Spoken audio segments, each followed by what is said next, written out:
세상에 떠도는 기묘한 괴담들. 첫 번째 이야기. 니들은 루시드 드림을 경험해 본 적 있니? 제 나이는 현재 20 후반이고 10년 전쯤에 수험생이던 시절에 겪은 일입니다.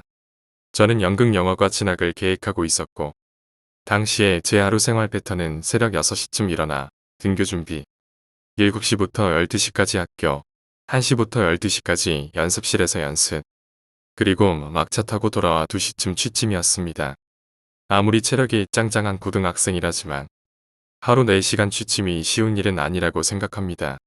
아무튼 저는 어느 시점부터 극심한 피곤에 시달리는 순간을 맞이하게 됩니다. 하루 종일 피곤한데 막상 누우면 잠은 안 오고 억지로 자려고 해도 잠은 오지 않고 그러다 한 시간쯤 뒤에 나도 모르게 잠들고 그 다음날 학교에서 피곤한 잠을 보충하고 낮에 자서 저녁에 잠 안 오고 이런 악순환의 반복이 시작됐고 이때부터 가위에 눌리기 시작했습니다. 가위썰은 너무 많아서 한편으로 작성할 수 없기에 후에 또 올리도록 하겠습니다. 가위가 처음엔 이불 속에서 잘 때만 일어나더니 점점 그 횟수가 많아져 나중에는 장소에 상관없이 눈만 붙여도 가위에 눌리는 허다했습니다. 고통의 시작이었죠. 학교, 집, 연습실, 그 어디도 마음 편히 잘 수 있는 곳이 없었습니다. 하여튼 저는 이대로는 안 되겠다. 진짜 죽겠다 싶어서 가위를 극복할 방법을 찾게 되고 루시드 드림을 알게 됩니다. 루시드 드림에는 두 가지 진입 방법이 있는데 그중 하나가 가위 눌린 상태에서 진입한다는 걸 알게 되고 그 이후로 틈만 나면 루시드 드림 연습을 했습니다. 사실 하고 싶어서 한 연습이라기보단 강제로 연습할 수밖에 없었다는 편이 맞습니다.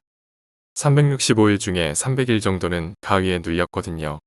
루시드 드림이 쉽진 않았지만 한 2주쯤 연습하다 보니 가끔씩 성공하는 일이 생기고 2달 정도 지났을 무렵에는 원하면 꿀 수 있는 수준으로 발전되었습니다. 처음 루시드 드림에 진입했던 날이 아직도 눈에 생생합니다.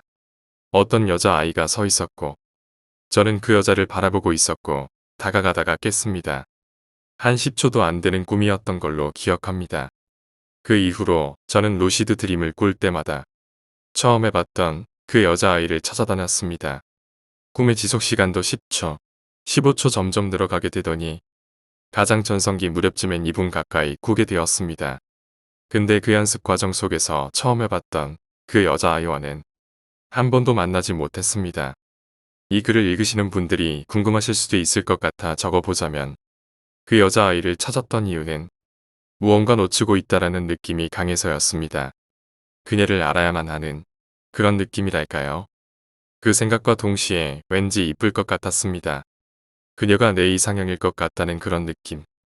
아무튼 그러던 어느 날 고된 연습에 지쳐 아무런 의욕도 없이 그저 자고 싶다는 생각만이 가득했던 그날 침대에 누우면서 직감하게 됩니다. 아, 또 가위구나. 피곤한데. 실제로 가위에 눌려보신 분들 있으면 제 말에 공감하실 수 있으리라 생각합니다. 가위 눌릴 것 같은 기분이 들 때는 보통은 가위에 눌리거든요. 여하튼 그날 어김없이 가위에 눌렸고 전 루시드 드림에 들어갔습니다. 그리고 첫날 만났던 그 여자아이를 드디어 마주치게 됩니다. 저는 반가운 마음에 그녀에게 다가가 말을 걸었습니다. 안녕. 그러자 교복을 입은 그녀가 돌아서서 저를 바라보더군요. 이목구비나 생김새가 정확히 기억나진 않습니다만 예상하건대 제가 평소에 꿈꾸던 이상형과 흡사했던 외모였을 거라 생각합니다. 그때 그녀를 봤던 감정은 마치 첫눈에 반한 사랑, 설렘 그런 것이었거든요. 그녀는 아무 말도 없이 그리고 아무 표정도 없이 저를 바라보기만 했습니다. 기이한 분위기였습니다.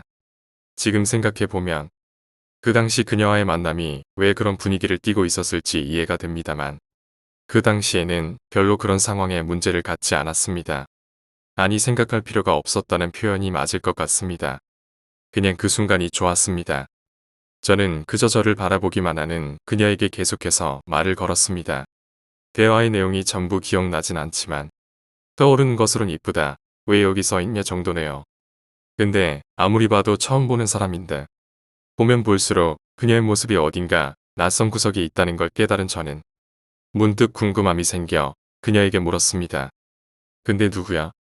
날마다 물음에도 대답 한 번 없던 그녀는 누구냐라는 물음에 표정을 일그러뜨리며 입술을 파르르 떨었습니다. 좀 더 디테일하게 묘사하자면 그 이쁘던 얼굴이 마치 화훼탈처럼 얼굴에 온갖 주름이 두드러지면서 얼굴이 일그러졌고 그리고 참을 수 없는 모욕이라도 들인 양 입술이 파르르 떨렸습니다. 그녀는 마치 나를 용서할 수 없다는 것처럼 한껏 증오스러운 표정을 지으며 제게 답했습니다. 그걸 네가 모르면 어떻게 해? 순간 온몸에 소름이 돋았습니다. 그녀의 대답과 그녀의 표정에서 이질적인 무언가를 느꼈습니다.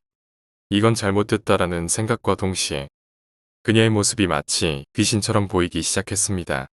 저는 어떻게든 그 상황을 모면하기 위해 그녀에게 사과했습니다. 미안, 기억 못해서. 진짜 미안. 그녀는 제 사과를 받았는지 다시 표정을 풀더군요. 눈 깜짝할 사이에 그녀의 표정이 바뀌는 걸 보자 더 무섭게 느껴졌습니다. 그날따라 꿈은 어찌나 긴지 깰 생각을 안 하더군요. 저는 그녀를 앞에 두고 저도 모르게 뒷걸음질을 쳤습니다. 혹시 루시드 드림을 경험해 본 적이 있나요? 아마 저와 같지는 않을 수도 있지만 저 같은 경우엔 꿈속에 나오는 인물들은 마치 NPC와 같다는 느낌이 듭니다. 그들의 대답은 그저 내가 원하는 상황에 어울리는 대답 혹은 제 예상을 벗어나는 대답을 하지 않습니다. 오히려 내가 듣고 싶은 혹은 바라고 있는 대답을 해주는 편입니다. 다시 이야기로 되돌아가자면 뒷걸음질 치는 저를 바라보던 그녀가 짧게 한마디 하더군요. 벌써 깨려고. 클로즈 업되듯 그녀가 말하는 한 음절 한 음절이 또박또박 들렸습니다. 벌써 깨려고. 저는 그 순간 극심한 공포를 느끼며 꿈에서 깼습니다. 꿈에서 깬 직후에도 그녀의 목소리는 제 옆에서 귀에 대고 속삭이기라도 한 듯 생생하게 남아 있었습니다. 지금까지 꿈속에 나온 존재들이 제 예상을 뛰어넘는 질문이나 대답을 한 적은 단 한 번도 없었습니다. 제가 그들의 창조주에 가까워서일지도 모릅니다. 그러나 그녀는 처음으로 예상치도 못한 말을 꺼냈습니다. 그건 차마 어떻게 설명해야 좋을지 모르겠지만 내가 만들어낸 피조물, 상상이 아니라는 느낌일까요? 벌써 깨려고. 로맨스 영화가 공포 영화로 바뀌는 순간이었습니다. 두 번째 이야기, 기묘한 꿈. 일단 나는 남자임 현실도 꿈에서도 꿈속에서 나는 동남아인 같은 사람이었는데 아빠랑 여동생이랑 셋이서 빌라 같은 곳에서 살았다. 엄마는 집을 나간 듯 했고 내 나이는 모르지만 꿈에서 여동생이 교복을 입고 있었다. 암튼 집에 있는 아빠는 우리에게 구타가 심했다. 꿈이지만 맞을 때마다 칼을 들고 우리 남매를 구타하셨다. 어느 날은 심하게 맞다가 동생이랑 같이 집을 나왔다. 그때 집 나간 엄마를 빌라 앞에서 만났다. 엄마가 여동생을 안아줬다. 근데 여동생 배에서 피가 났다. 알고 보니 엄마가 찌른 거였다. 얼른 동생 빼내고 도망쳤다. 또 어느 날이었다. 꿈이란 날이 자꾸 바뀌는 것 같았다. 그날은 아빠한테 여동생이 심하게 맞았다. 또 여동생 데리고 도망쳤다. 여동생이 하혈 같은 걸 했다. 난 화가 난 상태로 여동생을 데리고 다시 집에 돌아갔다. 복도에서 엄마를 또 마주쳤다. 집에서 아빠가 나왔다. 엄마는 아빠를 보더니 여동생을 칼로 찌르려고 했다. 난 재빠르게 칼 빼앗았다.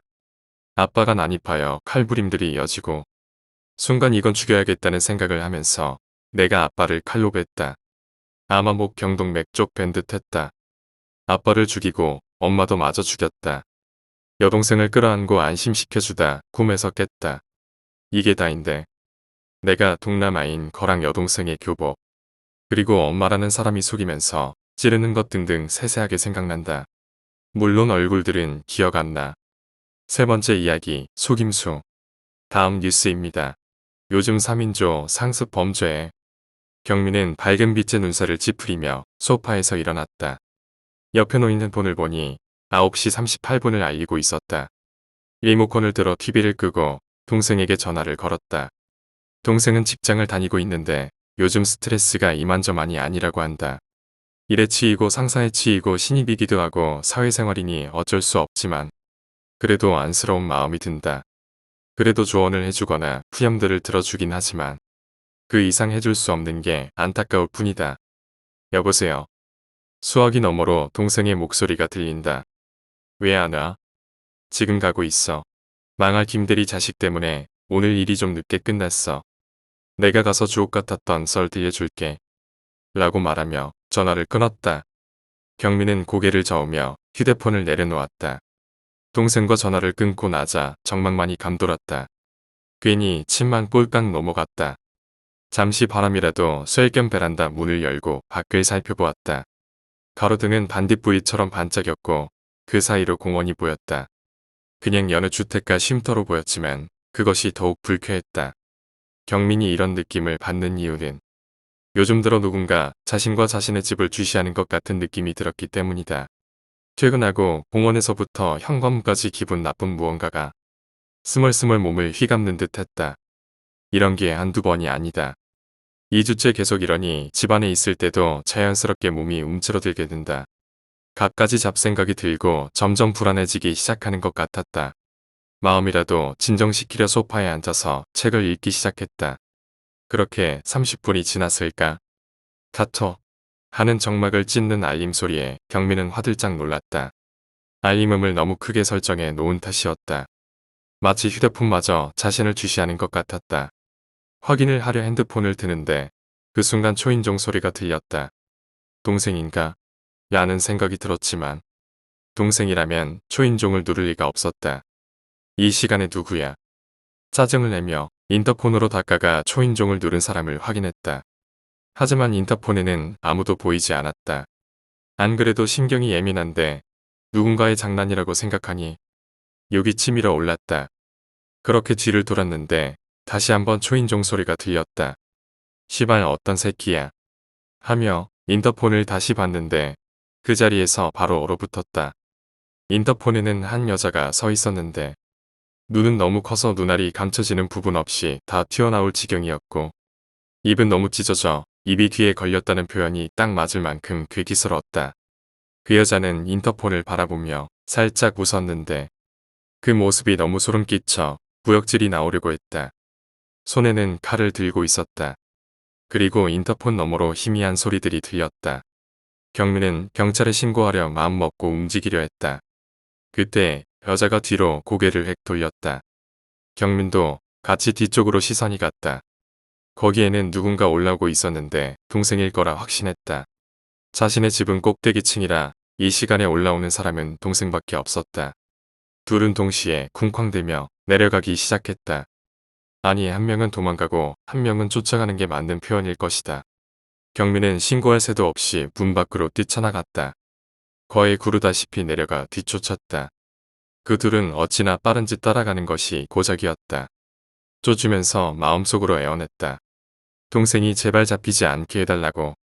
달리는 여자의 모습을 보니 제정신이 아니었다.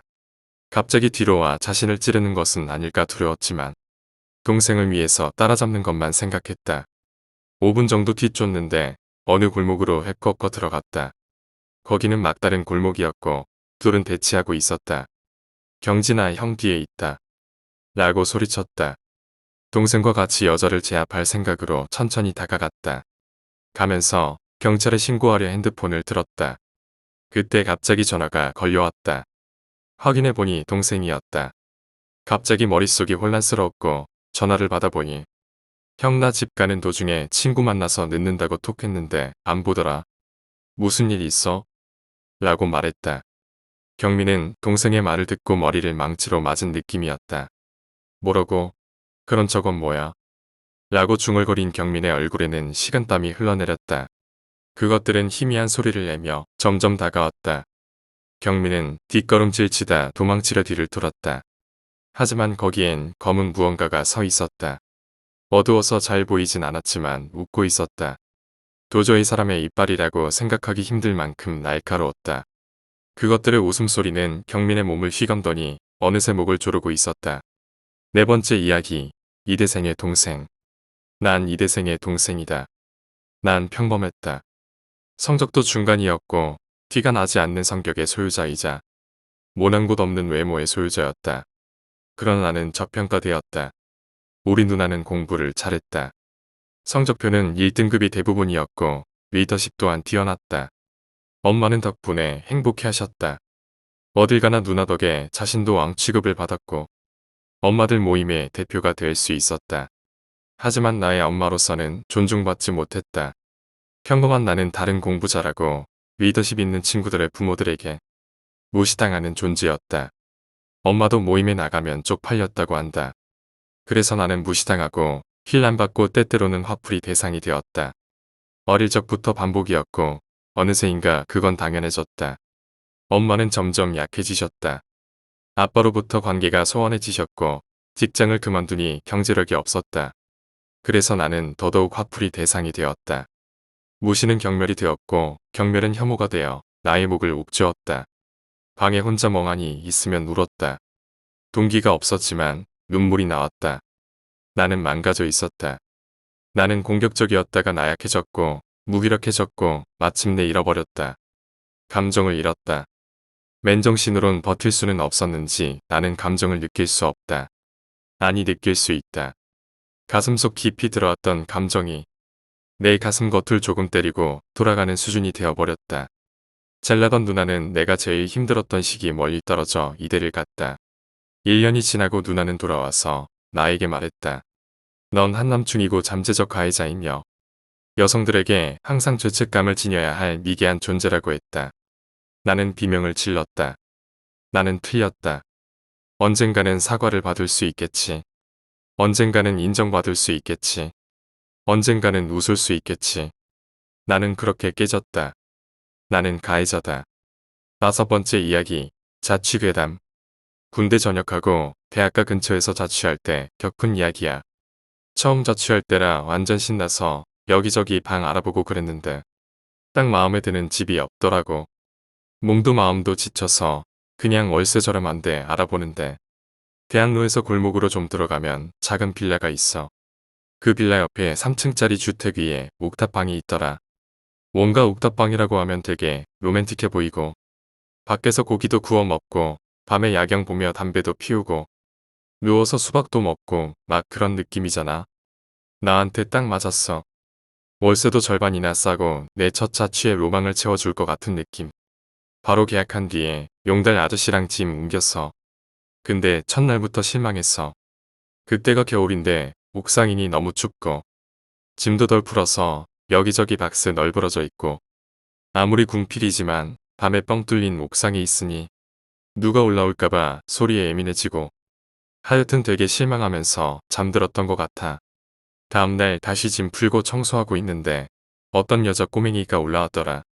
계속 말 거는데 평소 같으면 귀찮았겠지만 나도 외로워서인지 오래 이야기했던 것 같아. 오빠 오기 전에는 여기 X대학교 다니는 언니 살았는데 근데 자기랑 놀기 싫은 지 얼마 있지도 않았는데 이사가 버렸다고. 그렇게 이야기 좀 하다가 내려보내고 친구랑 놀다 방 왔거든. 근데 뭔가 되게 씁쓸하더라. 로망이고 나발이고 시설 좋은 빌라면 좋은데 괜히 돈 한 푼 아끼겠다고. 난방도 제대로 안 되고 골목길 더 들어오는 것도 귀찮은 여기 온 거. 객기 부린 것 같아서 후회되더라. 그렇게 밤에 폰 만지고 있다가 우연히 창문 봤는데 창문에 그 후드 뒤집어 쓴 실루엣이 보이더라고. 그 패딩 후드에 달린 터 있지? 그거 뒤집어 쓴 형체였어. 반투명 창문에다가 밖에 가로등 불빛 때문에 실루엣이 너무 잘 보였거든. 여기를 등지고 있는 게 아니라 이쪽을 쳐다보는 것 같았어. 근데 난 무섭기보다 확 짜증 나더라. 왜 한밤중에 옥상 올라와서 저러고 있는지. 그래서 저기요 부르니까 말도 없고 반응도 없고 그냥 안 보면 되지라는 생각으로 몸 뒤집었는데 순간 소름 확 돋더라. 왜 한밤중에 여기 보고 있는지. 뒤늦게서야 무서워서. 뒤돌고 싶은데 아직도 거기 서 있으면 오줌 지려도 이상하지 않을 만큼 무섭더라. 폰 셀카 모두 틀어놓고 폰으로 뒤볼까 생각도 했는데 만약 아직도 있으면 기절할 것 같아서 친구들한테 전화 돌렸어. 새벽이라 그런지 전화 더럽게 안 받더라. 애새끼들 전화 너무 안 받으니 에라 모르겠다 심정으로 그냥 확 뒤돌았거든. 시바 그 사람 아직도 서 있더라. 진짜 내 인생 가장 무섭고 소름 끼치는 순간이어서 이불 눈 밑까지 덮어쓰고 혹시라도 저 사람 움직일까봐 한참을 오들오들 떨다가 문득 저게 사람이 아니라 밖에 그림자나 다른 사람 빨래일 수도 있겠다는 생각 드는 순간 너무 쪽팔리더라. 실없이 웃다가 혹시 모르니 한 손에 일일이 통화 버튼 누를 준비하면서 대문 확 열자마자 창문 쪽 보니깐 역시 아무도 없더라. 그냥 나 자신이 병신처럼 느껴져서 울컥했다. 다시 누워서 창문 쪽을 보니까 그 실루엣 없어졌더라. 혼자 병신 같다며 궁시렁대다가 존나 소름 끼쳤다. 그냥 밖에 그림자나 빨래 널어놓은 거였으면 아직 그대로여야 되잖아. 근데 난 문만 열었을 뿐이고 밖에 빨래도 안 널었었거든. 진짜 그 창문 쪽 보면서 날 밝을 때까지 벌벌 떨었던 것 같다. 사람이 너무 무서우니까 오히려 그 창문에서 눈 한 번도 못 떼겠고 소리에 엄청 예민해지더라. 하여튼 계속 친구들한테 연락하다가 친구랑 연락되자마자 지금 와달라 하고 술 사준다며 대신 하루만 울 집에서 자라고 부탁했어. 그렇게 친구 불러서 같이 집에서 술 먹고 노는데 옆에 친구 있어서 그런지 귀신 나오면 막 다 두들겨 팰 수 있을 것 같고 용기 버프 제대로 받아서 하나도 안 무섭더라. 그렇게 밤늦게까지 술 먹고 이야기하고 술병 치우고 있었거든. 비닐봉지에 쓰레기 넣다가 떨어진 고무줄 집어드는데 이게 쭉 늘어나더라. 그 양쪽에서 고무줄 잡아당기면 쭉 늘어나는 거. 순간 손에 소름 확 끼쳐서 고무줄 놓고 친구 보니깐 걔도 같이 봤더라. 생각해보니 한쪽이 바닥에 붙어 있을 수도 있잖아. 반대쪽 드니깐 똑같이 늘어나더라. 그냥 누가 반대 방향에서 잡아당기는 느낌. 놀래서 둘 다 밖으로 뛰쳐나갔다. 지금 생각해보면 고무줄 한 개에 성인 남자 2명이 소리 지르며 밖으로 뛰쳐나간 게 웃기게 보일 수도 있지만 진짜 너무 무서웠다. 그렇게 친구랑 담배 한 대 피우다가 서로 겁먹은 얼굴 보고 뜬금없이 빵 터졌어. 서로 겁에 질린 모습 처음 봐서 그런지 배꼽 재질 정도로 웃기더라. 뭐 그런 거 가지고 무서워하냐며 서로 너 때문에 놀랐다며. 다시 집에 들어가는데 티 안 냈지만 다리 엄청 떨리더라. 친구는 손 떨고 있고 집에 가서 먹은 거 치우고 있는데 서로 모른 척하면서 고무줄은 안 건들더라. 바로 그 자리에 이불 펴고 잤어. 자는데 누가 창문 두드리더라. 보니깐 어제 본 그 패딩 털모자 덮어 쓴 사람이더라. 한 번 봤었는데 또 봐도 무섭더라고. 옆에 친구 막 흔들어 깨웠는데 순간 여긴 꿈이구나라는 생각에 꿈인데 어찌 되겠냐 싶어가지고 창문 확 열었거든. 여자인데 눈이 다 빠져 있더라. 그냥 눈알만 으깨져 있었어. 그때부터 집에 들어오려고 손으로 막 휘젓고 못 밀어넣고 난리치더라. 친구한테 도와달라고 소리치며 못 들어오게 울고불고 난리치다가 친구 보니까 멍하니 여기 보고 있더라. 한참을 못 들어오게 막고 소리치고 그러다가 잠 깼거든. 눈물이랑 땀 범벅이고 숨도 제대로 쉬기 힘들더라. 옆에 친구 깨워서 그냥 나가자고 하려고 했는데 친구도 끙끙대더라고. 걱정돼서 깨우니 얘가 야 씨바 들어왔어. 얘 들어왔다고 씨바 좆됐어. 딱 이렇게 말하더라.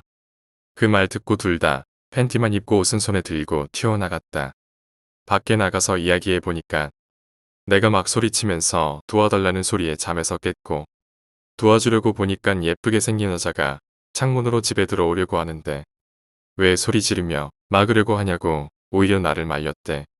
그렇게 날 맞고 난 뒤에 여자가 집으로 들어오고 드디어 들어왔다며 깔깔 웃는데 그 모습에 소름 끼쳤고 날 보니까 내가 오히려 미친 듯이 창문 밖으로 나가려고 하고 있었다네. 그 순간 현실에 내가 자기 깨워서 일어났고 그 일 있고 난 뒤에 친구들한테 있었던 일 말하니까 세상에 귀신이 어디 있냐며 자기 기가 존나 세서 오히려 귀신이 도망간다고 나대더라. 바로 덩치 크고 멧돼지처럼 생긴 친구 불러서 울집에서 혼자 하루만 자고 지내보라며 하루 동안 괜찮으면 5만원 준다고 했어. 솔직히 귀신이고 뭐고 뭐든지 나와서 이 멧돼지 친구 괴롭혀줬으면 좋겠다는 생각이 들더라. 같이 집에 들어가서 내 폰 충전기 챙기는데 어디서 끽새 가는 소리가 들리더라. 친구가 소리 찾아서 가보니까 화장실 그 물 트는 수도꼭지 있잖아. 옛날 집에 있는 그 동그란 손잡이인데 찬물도 돌리고 뜨거운 물도 돌려서 온도 맞추는 그거. 거기서 나는 소리더라. 둘이 화장실 물에 서서 멍하니 그거 쳐다보고 있으니까 그 수도꼭지 중에 한 개가 살짝 돌아갔다가 다시 살짝 돌아왔다가 하면서 나는 소리더라. 말도 안 되는 게 바람도 안 불고 바람 분다고 해도 동그란 손잡이가 어떻게 돌아가. 수압 때문에 저러나라는 생각하는 동시에 멧돼지 친구가 야 임마 거기 귀신 새끼냐? 죽기 싫으면 튀어나가라 라고 말하자마자 끽끽 소리 안 나더라. 진짜 이거 동영상으로 촬영할 걸 하는 생각 아직도 한다. 음성인식도 아니고 말하자마자 바로 멈췄어. 그때 우당탕 하는 소리에 놀라서 보니까 멧돼지 친구 문 밖으로 도망가고 있더라. 그 자리에 바로 부동산 아줌마한테 가서 저 옥탑방 문제 있냐고 물으니까 아무 문제 없다고 시침이 떼다가 결국 말씀하셨는데 남자라서 괜찮을 줄 알았다며 자세히는 말 못해준다며 소개비랑 다른 거 다 안 받고 방 옮겨주겠다고 하시더라. 옆에 겁쟁이 쫄보 멧돼지 친구 엄청 그럼한 표정으로 그건 당연히 해주셔야 하는 거고 사람 속이고 이상한 집에 사람 넣어놓으니 양심 안 찔리셨냐고 막 몰아붙이는데 그때만큼은 이 친구가 되게 멋있게 보이더라. 그러면서 자기도 궁금한지 그 집에서 무슨 일이 있었는지 말씀해 주시면 그냥 조용히 이사 가겠다며 자기 집처럼 말하더라. 옆에서 나도 궁금해서 말씀해 달라고 하니 아줌마가 말씀해 주셨어. 2년 전에 여학생이 이사 왔었는데 얼마 지나지 않아 성폭행 당했고 그 여학생은 보복이 두려워서 신고를 못했었다더라. 며칠 뒤에 그 여학생이 자살 시도했었단다. 하필 그때 그 성폭행 범이 신고 안 하는 거 알고 다시 찾아왔고 자살 시도하고 있는 여자를 또 성폭행했다네. 그런 다음에 여자가 소리 지르니까 그 자리에서 누나를 손가락 넣어서 터뜨리고 목 졸라 죽여버렸대. 솔직히 그냥 어떤 일이 있었다라는 식으로 말씀해 주실 줄 알았는데 너무 디테일하게 말씀해 주셔서 놀랬었어. 알겠다고 다른 방 좀 찾아달라며 짐 정리한다고 나온 뒤에 친구랑 소주 한 명, 황태포 한 마리 사서 간단하게 제사 지냈다. 그냥 그 당시엔 되게 무서웠는데 시간 지나면서 무서운 것보다 슬펐던 기억으로 바뀌더라. 아직도 친구들끼리 만나면 그때 그 고무줄 이야기랑 수도꼭지 이야기는 술안주처럼 이야기한다. 6번째 이야기, 이상한 엄마. 서울 영등포구의 한 아파트에서 살 때 일입니다. 제가 초등학교 3학년이었는데 초등학교 앞에 문방구 겸 떡볶이, 달강정 같은 것을 파는 가게가 있었어요. 그날 엄마랑 무엇 때문인지는 기억이 안 나는데 산책 같은 걸 둘이서 나갔었어요.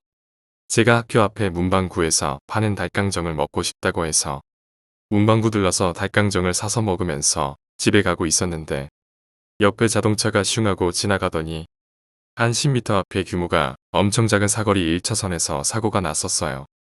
꽤 크게 사고가 나서 두 차 운전자가 전부 기절했는지 아무도 안 내리더라고요. 어린 마음에 되게 놀라서 엄마 저기 앞에 자동차 사고 났어 라고 말을 걸었는데 엄마가 절 쳐다보지도 않고 아무 표정 없는 얼굴로 계속 느릿느릿하게 걷기만 하는 겁니다. 저는 엄마가 너무 이상해서 계속해서 엄마 저기 사고 났다고 엄마 하면서 계속 말을 걸었는데 엄마가 대답은 했어요. 아무 표정 없는 얼굴로 계속 느릿느릿 걸어가면서 응 그래. 제가 한 손은 엄마 손을 잡고 걷고 있었는데 그 순간 이 사람은 내 엄마가 아닌 것 같다는 소름 끼치는 이질감을 느껴서 손을 놔버렸습니다. 더 소름 끼치는 건 제가 손을 놨음에도 엄마는 계속 아무 표정 없는 얼굴로 느릿느릿 걸어갔다는 겁니다. 제가 미칠 것 같이 무서워서 뒤에서 엄마 계속 소리를 고래고래 질렀는데 단 한 번도 엄마는 뒤돌아보지 않았습니다. 엄마 혼자 사고 현장 바로 옆을 지나고 저 멀리 횡단보도를 건너간 다음에야 제가 뒤늦게 울면서 쫓아갔습니다. 도저히 옆에 붙어 있을 수가 없어서 좀 떨어져서 걸었고 집에 도착하자마자 엄마는 바로 주무시더라고요. 저는 아파트 계단에 앉아서 4시간도 넘게 혼자 아빠를 기다렸고 아빠가 퇴근하고 아파트 엘리베이터에서 내리시자마자 울면서 엄마가 계속 이상하다고 상황 설명을 드렸습니다. 집에 들어가니까 엄마가 집에 들어오는 소리에 그제야 잠에서 깨셨는데 평소의 엄마로 돌아온 상태였어요. 아빠가 아까 왜 그랬냐고, 교통사고는 봤냐고, 애는 왜 아파트 계단에 있는데 챙기질 않냐고 계속 묻는데 자기는 그런 적이 없고 그런 기억도 없답니다. 그냥 나가서 산책하다가 들어와서 잤답니다. 저랑 문방구 가기 전까지의 기억만 있고 그쯤에 그냥 집으로 돌아왔다고 엄마는 얘기하시고 진짜 이상하더라고요. 어쨌든 엄마는 원래대로 돌아오셨고 흐지부지 넘어간 이후로는 잘 지냈습니다. 사건 자체가 제 착각이거나 꾸밀 수가 없는 것이 그 자동차 사고가 난 게 팔반 여자의 아빠였습니다. 그 사고로 여자의 아버지는 돌아가시기도 하셨고요. 지금도 엄마는 그 얘기를 하면 자기는 그런 기억이 없다고 하셔요. 그 사건 당시에 제 옆에 있던 엄마는 도대체 누구였을까요? 7번째 이야기, 인재. 윤병철이 50번이라고 적힌 이름표를 가슴팍에 붙인 채 사무실로 들어갔다. 사무실 안에는 수많은 지원자들이 대기하고 있었다. 이름. 검은 정장을 입은 사내가 로봇처럼 명단표를 쭉 훑어보면서 무미건조하게 말했다. 윤병철입니다. 그 사내가 명단표에 뭔가를 끄적거리더니 시계를 힐끔 봤다. 그리고 잔뜩 모인 지원자들을 향해서 말했다. 그럼 지원자가 모두 온 것 같으니 시작하겠습니다. 여러분들은 모두 1차 서류 심사, 2차 전문성 집필 시험을 통과한 인재입니다. 하지만 저희 기업이 찾고 있는 우수한 인재인지 파악하기 위해서 이 3차 시험에 통과해야 합니다.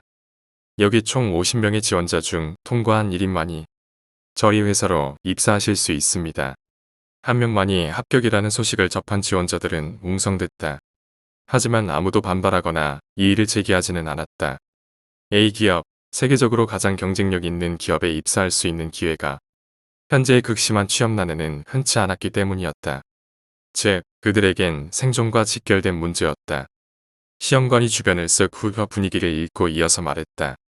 여러분의 행동을 지켜본 후 저희 기업에서 원하는 인재상이 아닌 경우에 즉시 탈락하는 방식으로 시험을 진행하겠습니다. 시험관이 손목시계를 힐끔 봤다. 주침, 분침, 시침이 정각을 가리킬 때 그가 말했다. 그럼 시험 시작하겠습니다. 갑작스러운 시험 시작에 윤병철은 마른 침을 삼키며 주변을 둘러보았다. 그때였다. 11번, 24번, 21번, 5번 탈락. 시험관이 무표정한 얼굴로 나지막하게 외쳤다. 우리가 뭘 잘못했는데. 이건 사기야. 결과에 납득하지 못한 호명되었던 지원자들은 건장한 경호원에 의해 끌려나갔다. 이윽고 다시 시험관이 번호를 호명했다. 15번, 12번, 6번, 19번. 5명쯤 호명하고 멈추자 긴장했는지 마른 침을 연신 삼키던 17번 지원자가 안도의 한숨을 내쉬었다. 휴. 17번 탈락. 17번 지원자가 황당한 표정을 지으며 경호원에게 끌려나갔다. 윤병철의 뇌리에 한 생각이 스쳤다. 감정을 드러내면 안 된다. 다른 지원자도 눈치를 챈 듯 모두 무표정한 얼굴로 주변을 살피고 있었다. 몇 분 정도 무표정한 지원자들의 어색한 침묵이 지났을까. 18번 지원자가 한가운데로 뚜벅뚜벅 걸어 나왔다. 무표정한 얼굴로 사무실 책상의 물건을 살피더니 두꺼워 보이는 책 한 권을 빼어들었다. 다른 지원자들은 18번 지원자를 무표정한 얼굴로 보고 있었다. 18번 지원자는 책을 들고 곰곰이 생각하는 것 같더니 바로 옆에 있던 10번 지원자를 유심히 보았다. 그때였다. 18번 지원자가 10번 지원자의 머리를 책의 모서리로 찍었다. 나무가 쪼개지는 둔탁한 소리와 함께 10번 지원자는 일그러진 표정을 한 채 쓰러졌다. 10번 탈락. 사람을 때렸어. 10번 지원자의 주변에 있었던 지원자들이 갑작스러운 상황에 고함을 지르며 기겁했다. 하지만 다른 지원자들은 합격에 대한 열망이 컸던 탓일까. 그 처참한 광경을 무표정한 얼굴로 보았다. 10번이 기절한 채로 건장한 경호원에 의해 질질 끌려갔다. 그리고 그 광경에 놀란 지원자나 감정이 드러난 지원자. 험악한 광경을 보고 자진으로 포기한 지원자들도 경호원에 의해 사무실을 나갔다. 그리고 지원자는 이제 윤병호를 포함한 열댓 명밖에 남지 않았다. 18번을 제외한 다른 지원자들이 무표정한 얼굴로 눈동자만을 굴려 주변의 눈치를 살폈다.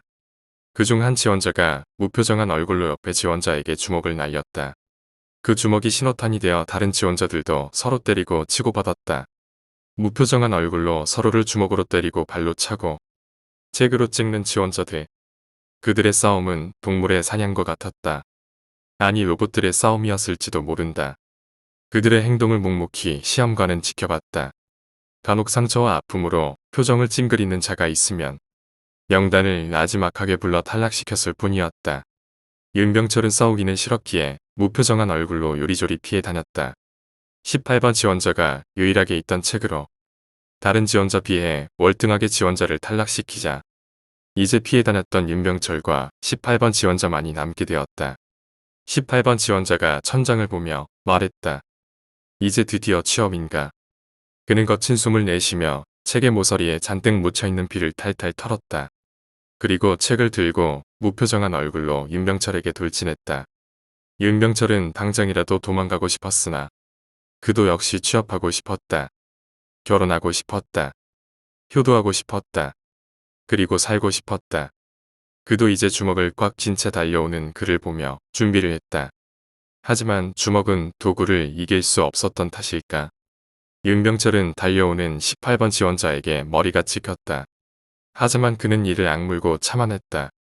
무표정한 얼굴로 윤병철이 넘어지자 그는 윤병철의 배 위로 올라가 연신 머리를 책으로 찍었다. 찍어대는 책을 윤병철이 무표정한 얼굴로 팔로 가드를 한 채 버텼다. 머리에 피가 나오는데도 가드를 하면서 제법 버티자 그는 이제 책을 멀리 던지고 윤병철의 목을 두 손으로 조르기 시작했다. 여전히 시험관은 그들의 행동을 무표정하게 보고 있었다. 얼굴이 벌개지는데도 윤병철은 무표정을 유지했다. 조르기가 더욱 강해지자 팔과 다리를 버둥거리던 윤병철의 의식이 점점 흐려졌다.